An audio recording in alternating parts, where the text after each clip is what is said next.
Well, I can tell you the notion of change leadership is an important one. Things are changing all the time. Technology is changing every 18 months or even sooner. Industries are changing, businesses are closing, opening, and so without being able to deal with change, you really can't do business.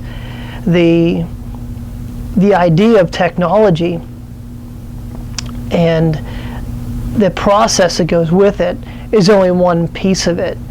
Actually, two pieces. There's technology and there's process. The problem is that the people show up, and what you're looking at is people have to make the change. And if they don't make the change, then the technology and process goes out the window.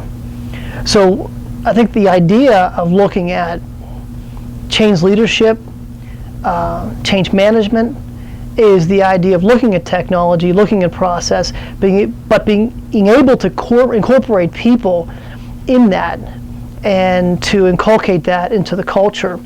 And you have to drive it down. It has to be part of the culture. If the people aren't going to buy into it, then the processes and the technology goes out the window.